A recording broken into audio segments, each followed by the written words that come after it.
Hi, I'm Elizabeth Lloyd. I'm the director at Ethereal Horror Fest. Alrighty. Can you please tell the world a little bit about yourself? Oh God, I wasn't prepared for that. I thought we were talking about films. I'm originally from Scotland. I was born and raised there for like 21 or 2 years, and then I wanted to sail across the pond and move to LA and be in the film industry. And I'm obviously a horror lover. Um, So how did that go with, skipping across the pond, if that's what you call it? I don't know, but but how did that work out for you going to California and, wanting to be in the film industry? And then obviously we ended up here in Austin, Texas with Ethereal Horror Fest. So tell us just a tad bit about that. Moving from the UK to the US is actually more difficult than I thought. It's like you have to have a visa, and the visa itself is, if you're coming over to work in the entertainment industry, really hard to get. It was easier many years ago, and then it has changed. But like you have to prove your worth to this country as to why you are good enough to come work here. So basically you already have to have an established career, which I did not. I was a trained dancer, that's what I went to school for. And I did ballet, tap, jazz, you name it, I did it. And that's what helped me get my visa to come work in the US, basically. So you have to prove your worth as an entertainer to work in the entertainment industry over here. Got it. Yeah, no, that makes a lot of sense. All right, well, tell us a little bit before we, jump into more about what film festival directors are looking for when it comes to the films that get submitted into their festivals. Tell us a little bit more about Ethereal Horror Fest. Yeah, so Ethereal Horror Fest is basically something I wanted to do for a long time. Being a horror filmmaker, horror lover since like as long as I can remember. I think I was like 6 when I watched my first horror movie, and I know the horror genre, any type of genre really, but specifically horror is something I wanted to be part of. Yeah. What was the first movie that you watched when you were 6? The first one it was The Lady in White. So a relatively unheard of little film that's look really vintage now, but like it's a bit paranormal, spooky. I saw it one night just on my little box TV that my mom gave me. It was like this big, and I just like, what is this? And it was awesome. And now the only thing scary about that whole thing is the size of the TV. Alrighty, well, let's get down to the steak and potatoes, or whatever they want to call it. But what is the main judging criteria for films that get submitted? So for when someone's submitting a film to us, we have set criteria that it has to meet in order to captivate an audience. But I think when it comes down to it, for me personally, it's just passion. You can see passion that goes into a film. What do you look for when selecting a judge? When selecting a judge, okay, that's a good question. Well, it doesn't matter if they're in the film industry or if they're just someone who likes cinema, like go to movies. Everyone's opinion matters because everyone has different opinions on film. So as long as they know when a film is working, like their opinion matters. So it doesn't really matter. They just have to have the passion and want to be involved. So yeah. All right. So is for Ethereal Horror Fest, would you say that the judge panel is a mix of people that are in the industry and people that are just film goers? Yeah, I think right now we have about 80% are in the industry.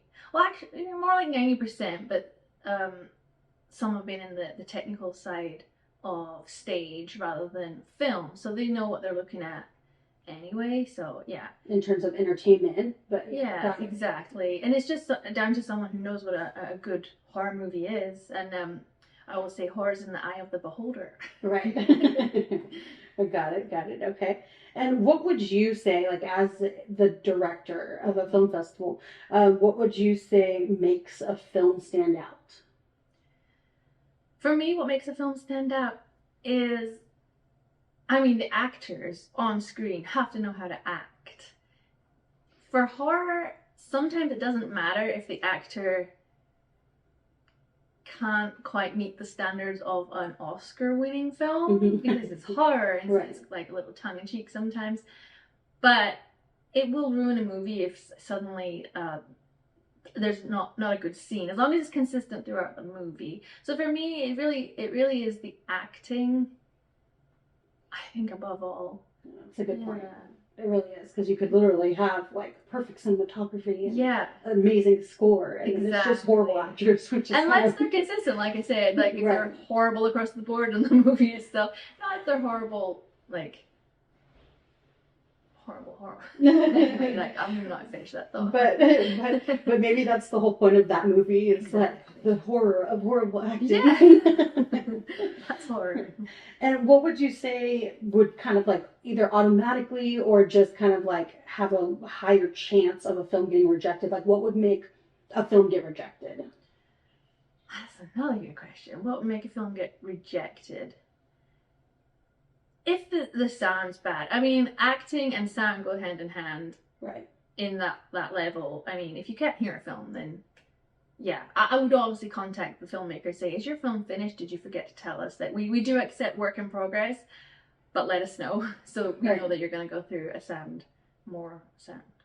We know that you're going to fix the sound. Right. Does that make sense? Yeah. When you say you do accept work in progress, does that mean that like you accept it to meet a certain deadline, and by the time the festival is having its run, they're going to submit the final product? Yeah. Okay. So we'll accept a work in progress as long as it's final length and final cut.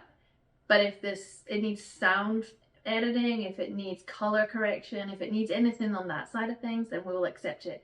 But it has to be the right length, so we know, because normally our deadlines are like tight when it comes to final decision. Right. Okay.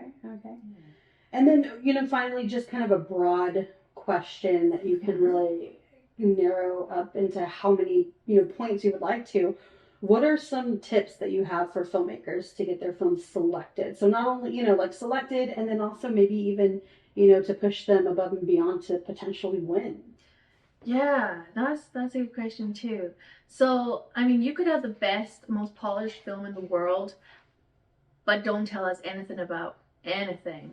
We don't have time to go Google and search who you are. I mean, if you put website links, fair enough, all your information's on there. But so a cover letter really helps us connect to who you are as a filmmaker, and the more information you can give us, the better about just anything really.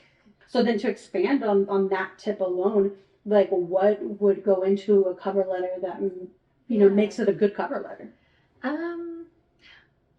Some of the good cover letters are like just telling us who you are and why you made the film. And you can write your director's statement, but then you might want to just delve a little deeper into getting to know us so we can get to know you, that kind of thing, and then let us know if you're going to come to the festival. Not that that's a decider of whether you get screened or not, because it's not, but if you can make it and are definitely going to come, let us know.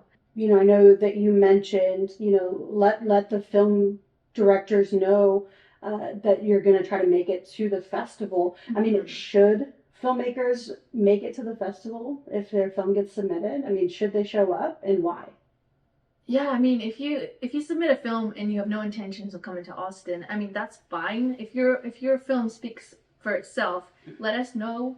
Well, let us know why it speaks for itself, because it speaks for itself. But let us know who you are, and then maybe we can do live streams. We've done that in the past. We've linked with actors in LA. But I mean, Austin's an awesome place. Why wouldn't you want to come? Right. But yeah. Well, one thing I should mention is we don't have any premiere requirements, so it doesn't matter if you have just screened at Screamfest. Like, come on over. We want to see you too. So it really doesn't matter. Yeah, we're just looking for the very best and most passionate people. It's not about just your film. It's about you. That's like what I was trying to say earlier. Like, tell us who you are, and if your film's not perfect, it doesn't matter. Come on over. Right. Not only do you love horror, you also have worked in the industry before. Yeah. You know a lot of people, and a lot of people know you. And I mean, I know that you don't like to toot your own horn, but there's a lot of people that believe in what you do and will listen to what you say. And you know what I mean? So, like, to be quite honest, like, we're coming into year 4, and like, you, up until really now, you've pretty much been doing the festival entirely alone. I mean, and like, God for you. each year though, it's progressively gotten bigger, and so that's a lot, going into it, and honestly, that was all you. There's no imposter there, Yeah, So I just have passion. Maybe I should talk more about the goal. Like my goal initially is just to give people a chance. Like you're never given a chance in life. Mhm. You have to seek out opportunity, and I want to give people the opportunity to help. Like whether it's getting their films funded, which we plan to do in some of the prizes, not this year. I shouldn't say that because I don't know yet. Maybe this year, who knows? Maybe this year. And if I can help anyone with just one connection, like I will. Even if your film's not selected and I see something, I don't know, that like we had a 9-year-old boy who directed in year one, 9-year-old. I mean, he wasn't gonna win, but his ideas were amazing, and like, wow.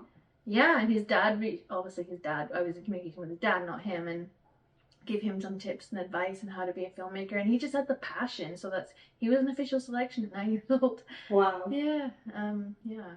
That's awesome. When it comes to length, like I know that for Ethereal Horror Fest, there's multiple categories, for feature, micro, shorts, all that good stuff. But what would you say is kind of like the sweet spot for time, or what advice do you have to filmmakers regarding that? Yeah. So, I mean, I know it's hard to tell a story in like 5 minutes or less, but some people can do it really well. And it is important to keep your shorts short, unless you really need that extended short time, but I always say no more than 40 minutes.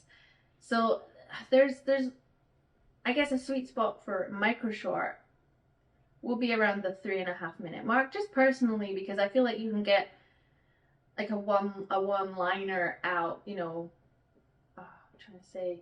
And then for shorts, 20 minutes is still really, really long for a short. I think you can get a story in 10 to 11 minutes, whereas like a teaser to a larger story, which usually that's what people do anyway. Those are their teasers for their features. But yeah, and we do accept feature films now. So feature films nowadays are like 2 hours, 2.5 hours, but if you can keep it to an hour and a half, it's very programmable. I'd say if you're gonna make a short, 11 minutes. 11 minutes is perfect. Unless you are purposely trying to do a micro short, then 3 to 5 minutes. And I think we do 6 minutes or less now. I can't remember. I believe it is 6 minutes or less. But you're saying that the sweet spot for micro shorts is around 3 minutes, yeah, 3.5 minutes. 3.5. Yeah. Is there anything else that you could think of that might be beneficial for filmmakers, directors, producers, anything for them to know when it comes to trying to get into the film festival circuit? I think do your research for the festivals that you're trying to get in. Look at yourself seriously and see where your film is at in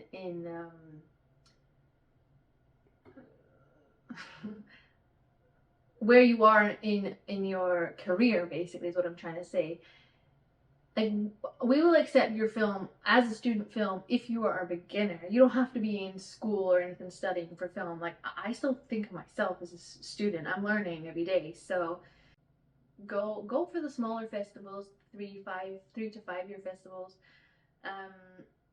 Yeah, and go for your local festivals are more likely to accept you. Like, if you're an Austin-based filmmaker, come to Ethereal. But if you, obviously, we get some films from very well-established filmmakers and writers. Well, writers that are not necessarily directors, but they created this masterpieces, in my opinion, who we accept gladly. And we know they probably won't come to Austin, but this is like we have some that are 3rd, even 4th year submitters now, and we're like, your stuff is just too good not to submit. So yeah, just ask yourself seriously where you're at. Right. Awesome. Yeah, that does make sense. Okay, well, thank you for taking some time out of your busy day to sit down and you're so busy.